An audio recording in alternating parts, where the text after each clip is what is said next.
Listen, have you heard this? There is a prince so powerful, so dangerous that one glance from him makes entire courts tremble, and the beat of his heart belongs to a woman who can never be his. That woman, she became Sheikh Hamdan's second wife. Yes, the same Sheikh Hamdan whose name alone makes neighboring kingdoms shudder. But here is what no one tells you. This prince loved her first. He claimed her first. When she walked through the gates of Hamdan's palace, draped in gold, this prince set fire to his own chambers, silently, without a single soul knowing. He sat alone in the darkness, burning his own hands, just to feel something other than the memory of her scent. Why? Because he knew she would now sleep beneath another king's throne. People say the prince has gone mad, but no one knows that beneath his madness lies a question that tears him apart every night. Did she leave him willingly, or did she surrender herself to another man to save him? That question still remains unanswered. Now hear this. This prince carries one memory that keeps him breathing. An oasis, a scorching day, falcons circling above, and the two of them at the water's edge. She told him, "The desert is jealous of us," and he laughed. But now, that laughter is locked inside his ribs. He has never spoken of it to anyone. He still finds strands of her dark hair on his cloaks, and like a madman drinking from a dry well, he presses them to his lips.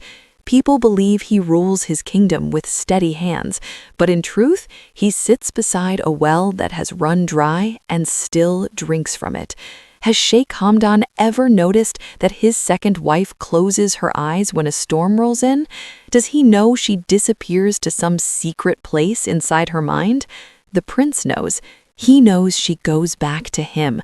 Between every heartbeat, in the silence, she returns. And yet, she remains in Hamdan's halls. She wears his rings. She paints his smile on her lips. And that is the fiercest fire burning inside the prince every single night. Now, the story takes a turn that makes even the bravest listeners go quiet.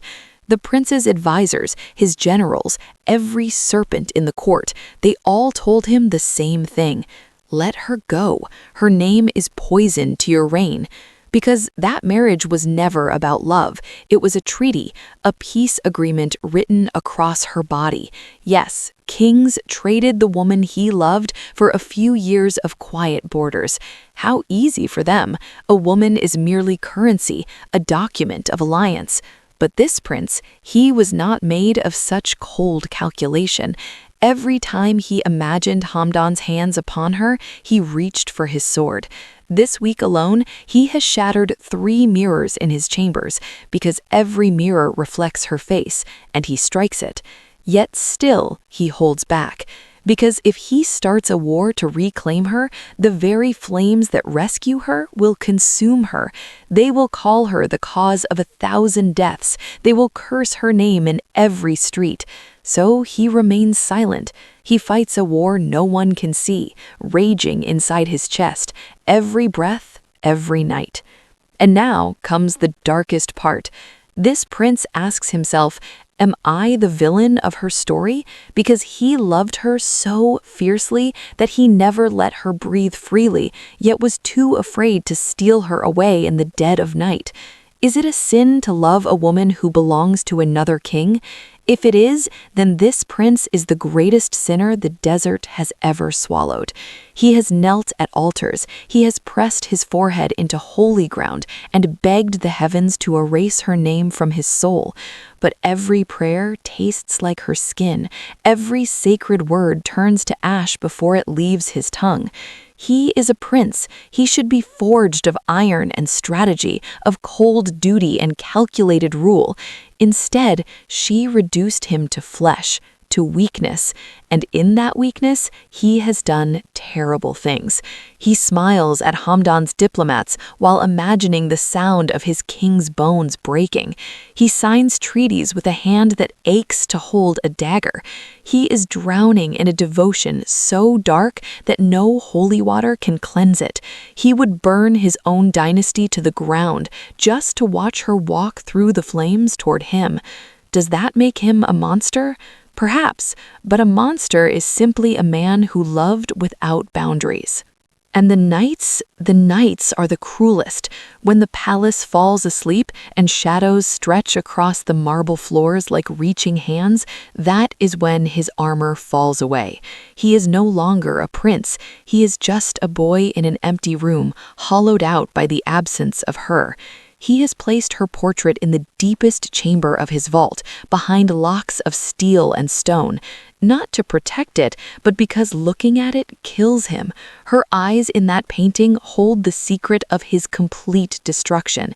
And still, every midnight, he descends those stairs. He lights a single candle. He sits before her image, and he breaks. He weeps like a man who has lost his kingdom, because he has.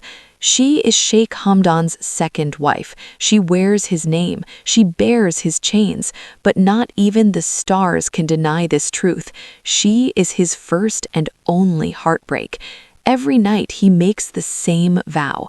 I will never love another. My soul is already buried with yours, somewhere beneath the sand where we once hid. The tragedy is not that she left. The tragedy is that he still stands there, waiting for a ghost to return to a home that no longer exists. And so she sleeps. The woman he loves more than his crown, more than his kingdom, she sleeps in a gilded cage, wrapped in the silks of a throne that claims her but cannot hold her. Let Hamdan believe he has won. Let the court whisper their hollow praises of his new bride. Let them all play their games of thrones and treaties. None of them know that a single glance from her could bring an empire to its knees. None of them know she is the true sovereign of that prince's soul. Perhaps in another life, the desert will be kinder. Perhaps the stars will realign, not to bind them in tragedy, but to set them free. Perhaps they will find each other in a world where princes do not trade their hearts for peace, and where a woman is not made the second prize in a king's collection. But until that life begins, the prince remains in the dark. He stands on his balcony, watching the horizon, searching for a sign. A falcon in the sky, a whisper on the wind, a shadow moving across the dunes.